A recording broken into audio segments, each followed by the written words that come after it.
तो hello everyone, आप सभी लोगों का स्वागत है हमारे प्यारे से प्लेटफॉर्म मिशन एडमिशन पे। तो जो आज की वीडियो है वो रिगार्डिंग लखनऊ यूनिवर्सिटी का हम सिलेबस डिस्कस करेंगे, मैथ्स का सेमेस्टर नंबर 3 का। ठीक है, क्योंकि ऑलरेडी हम सेमेस्टर 1 का और सेमेस्टर 5 का सिलेबस डिस्कस कर चुके हैं, तो आज बारी है सेमेस्टर नंबर 3 वाले बच्चों के लिए। है ना? उससे पहले मैं आपको एक चीज बताना चाहता हूँ कि जो लोग हमारे टेलीग्राम चैनल से नहीं जुड़े हुए हैं वो जुड़ जाइए। है ना? क्योंकि उस पे आगे चल के एक सीरीज आने वाली है, सुपर 30 सीरीज हमारी, जो कि हमारे प्लेटफॉर्म पे आने वाली है मिशन एडमिशन के यूट्यूब चैनल पे। तो उसके जो नोट्स हुआ करेंगे वो आपको आपके टेलीग्राम चैनल पे मिला करेंगे। ठीक है? तो बहुत जल्दी वो सीरीज शुरुआत होने वाली है, उसका भी मैं अनाउंसमेंट करूंगा। तो अगर आपको टेलीग्राम चैनल ज्वाइन करना है तो उसके लिए मैं आपको दिखा देता हूँ कैसे आप टेलीग्राम चैनल को ज्वाइन कर सकते हो और हमारे साथ कनेक्ट हो सकते हो। तो उसके लिए आपको सिंपल कुछ नहीं करना है, हमारे मिशन एडमिशन के ये इस वाले पेज पे आना है, जो कि आप अपने यूट्यूब में खोलोगे। इस तरीके से आप टाइप करके सर्च भी कर सकते हो, @मिशन एडमिशन 1 करके, तो हमारा चैनल आ जाएगा आपके पास। तो आपको सिंपली इस तरीके का होम पेज दिखेगा। उसके बाद आप कुछ नहीं करना है, सिर्फ पोस्ट वाले सेक्शन पे क्लिक करना है ना? यहाँ पे आपको ये लिंक मिल जाएगा, for notes follow the Telegram group. है ना? तो आप इस तरीके से इसको ज्वाइन करके कर सकते हैं। देखो मैं दिखा भी देता हूँ आपको किस तरीके से आप इसको ज्वाइन कर सकते हो। है ना? इस तरीके से जब आप इस लिंक को खोलोगे तो इस तरीके का पेज आ जाएगा, जहां से आप देख सकते हो व्यू इन टेलीग्राम। तो आप टेलीग्राम चैनल को इस तरीके से हमारे को ज्वाइन कर सकते हो, जिससे आगे को फर्दर अपडेट जितने भी हुआ करेंगे आपको टेलीग्राम चैनल पे दे दिया करेंगे, और आपके डाउट्स जितने हुआ करेंगे हम टेलीग्राम चैनल पे ले लिया करेंगे। ठीक है? चलो, ये तो एक नॉर्मल सी जानकारी थी। है ना? बहुत जल्दी एक सुपर 30 सीरीज आने वाली है, वो भी सेमेस्टर 5 के बच्चों के लिए अभी आएगी फिलहाल। अगर आप लोग भी डिमांड करोगे तो आप लोग के लिए भी ले आएंगे, कोई दिक्कत वाली बात नहीं है। तो उसका भी मैं अनाउंसमेंट यूट्यूब पे करूंगा। है ना? तो तब तक के लिए आप वेट करिए। है ना? तो आज हम बात कर लेते हैं सेमेस्टर नंबर 3 के सिलेबस के बारे में। है ना? तो ये आपका लखनऊ यूनिवर्सिटी का सिलेबस है, जो कि मैंने वेबसाइट से डाउनलोड किया है। है ना? क्योंकि आपकी ऑलरेडी प्रीवियस वीडियो में हम आपको बता चुके थे कि कैसे आपको सिलेबस डाउनलोड करना है। तो मैं आपको दिखा देता हूँ, सीधा सेमेस्टर 3 पे लेके चलता हूँ। ये तो 1 का है ना? चलो, आपको कौन-कौन से चैप्टर पढ़ने हैं? देखो, यूजी सेमेस्टर नंबर 3 यहाँ से आप देख सकते हो, मैं आपको दिखा देता हूँ। यहाँ देखो ये लिखा हुआ है UG semester number 3 linear and abstract algebra. तो आपको इस बार क्या करना है, लीनियर एंड एब्स्ट्रैक्ट अलजेब्रा का पेपर पढ़ना है। इससे पहले क्या होता था, मैं अगर थोड़ा-सा आपको बता दूं बेटा, इससे जो पहले होता था वो क्या होता था, पहले 2 पेपर हुआ करते थे सेमेस्टर नंबर 3 में। पहले सेमेस्टर नंबर 3 में 2 पेपर हुआ करते थे। एक होता था ओडी का, ओडी यानी कि ऑर्डिनरी डिफरेंशियल इक्वेशन का होता था, और एक मैकेनिक्स का होता था। ठीक है? लेकिन अब क्या है, लखनऊ यूनिवर्सिटी ने इस पेपर को हटा के अब कर दिया है लीनियर एंड अब्स्ट्रैक्ट अलजेब्रा। ठीक है? ये पेपर अब लखनऊ यूनिवर्सिटी ने सेमेस्टर नंबर 3 में कर दिया है।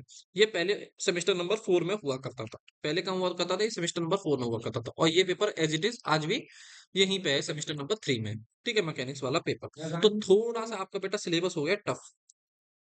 तो टफ सिलेबस आपका हो गया है, क्योंकि ये ओडी पहले आसान था, लेकिन लीनियर एंड अब्स्ट्रैक्ट अलजेब्रा ये बिल्कुल भी आसान पेपर है नहीं। यहाँ पे बहुत थ्योरम आपको प्रूव करनी पड़ेगी बड़ी बड़ी। ठीक है? और मैकेनिक्स तो ऑलरेडी खैर वास्ट सिलेबस वाला है। यहाँ पे हर क्वेश्चन में डिफरेंट अप्रोच, डिफरेंट ट्रिक लगती है। तो आपको इस बार कायदे से अच्छी मेहनत करनी होगी, तभी आप इस सेमेस्टर में पास हो पाओगे। मैं आपको क्लियर बता देता हूँ बेटा। है ना? चलो, सिलेबस में आपको बता देता हूँ आपका सिलेबस। देखो, यूनिट नंबर 1 में आपको पढ़ना है ऑटोमॉर्फिज्म के बारे में। किसके बारे में पढ़ना है आपको? ऑटोमॉर्फिज्म के बारे में पढ़ना है। Automorphism, inner automorphism, automorphism groups and their computations.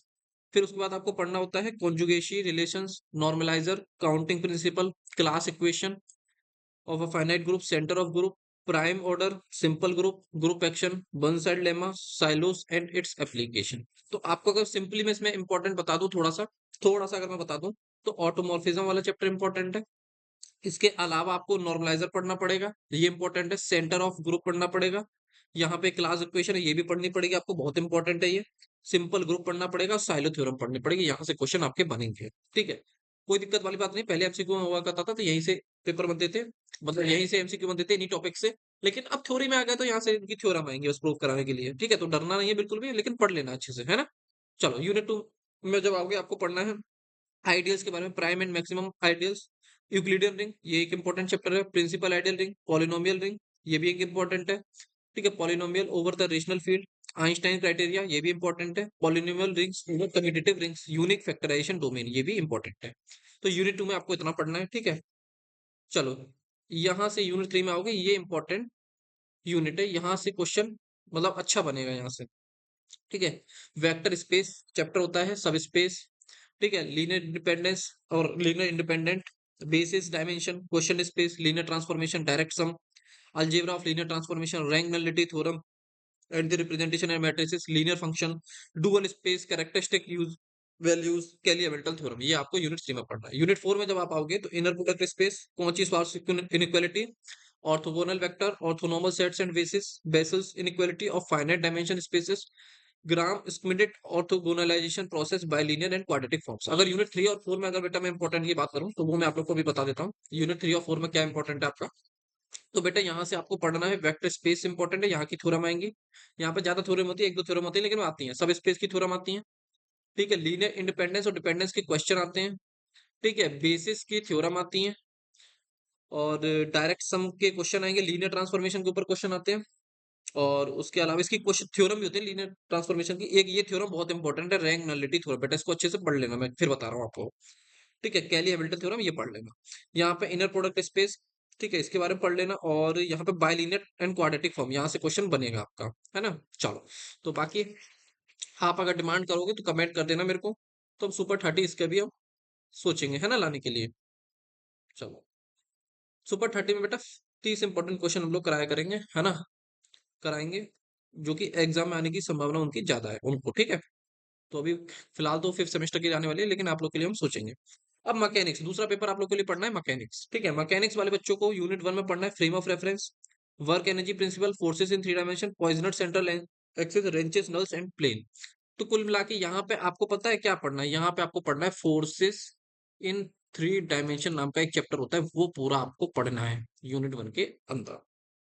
Unit 2 में आओगे तो यहाँ पे आपको virtual work, stable and unstable equilibrium, catenary end of uniform strength, ये पढ़ना है। ठीक है, और ये इसमें बेटा आपके टोटल 3 चैप्टर हो गए, कौन कौन से, एक तो कैटेनरी हो गया, एक हो गया आपका वर्चुअल वर्क, और एक हो गया stable and unstable equilibrium.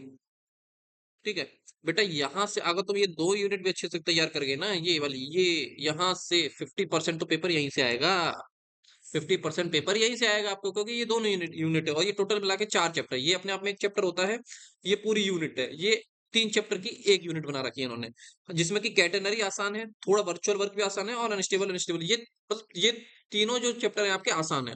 Force in 3 dimension थोड़ा सा मतलब कॉन्सेप्चुअल है, तो उसको पढ़ लेना।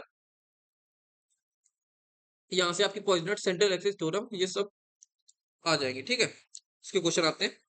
चलो, यूनिट 3 में जब आओगे आप, तो यूनिट 3 में आपको बेटा पढ़ना है ये, मैं दिखा देता हूँ आपको। ठीक है, ये देखो, तो यूनिट 3 में आप लोग को पढ़ना है वेलोसिटीज, एक्सेलरेशन, ठीक है, along radial and transfer direction, along tangential and normal direction, simple harmonic motion, motion under law of forces, elastic string, motion in resting medium, constrained motion, motion of smooth and rough plane curves से पढ़ना है। Unit 4 में जब आप आओगे, motion of particles varying mass, rocket motion, central orbit, Kepler's law of motion, motion of particle 3 dimension, rotating frames of reference, rotating earth, acceleration terms of different coordinate system, ये आपको पढ़ना होता है। ठीक है, तो आप कहोगे भैया हमको पढ़ना कहाँ से, बुक बता दीजिए हमको। तो बुक में आपको वही बोलूंगा, आप लोग तो खैर जानते हो कि सेमेस्टर 3 वाले बच्चों, तो बुक में अगर आपको रिकमेंड करूं तो बुक आप ले सकते हो, प्रकाशन केंद्र की बुक ले सकते हो, जिसमें सारे पीवाईक्यूज वगैरह होते हैं। ठीक है, लखनऊ यूनिवर्सिटी की मतलब बहुत मोस्ट फेमस बुक है वो, है ना, बहुत से बच्चे वहां से पढ़ते हैं, तो वहां पे सारे पीवाईक्यूज आपको अवेलेबल हो जाएंगे। और अगर आप लोग कमेंट करोगे, 10 कमेंट अगर आप लोगों ने कर दिए, तो हम आप लोगों के लिए भी सुपर 30 सीरीज लेके आएंगे। सुपर 30 सीरीज में मैं बेसिकली वैसे ओरिएंटेशन क्लास में सारी चीजें बताऊंगा, अभी बहुत जल्दी वो वीडियो आने वाला है 1-2 दिन में। पर वहां पे मैं आपको थोड़ा सा हिंट दे देता हूँ कि वहां पे हम 30 इंपॉर्टेंट क्वेश्चन कराएंगे हर एक पेपर के, जो जिसकी एग्जाम में आने की संभावना 80 to 90% है उनकी, है ना। तो इस तरीके से हम उसमें कराएंगे। तो अगर आपको अगर कोई भी डाउट हो तो आप कमेंट में लिख सकते हो, हमारे टेलीग्राम चैनल पे जाके एक डिस्कशन ग्रुप है, वहां पे जाके बोल सकते हो। तो आज की वीडियो में इतना ही, नेक्स्ट वीडियो मिलेंगे, तब तक के लिए थैंक यू सो मच। ठीक है, नेक्स्ट वीडियो में हम लोग मिलते हैं, और माइनर वाले बच्चों के लिए मैं अलग से सिलेबस डिस्कस करूंगा। Thank you so much. ठीक है, चलो, बाय।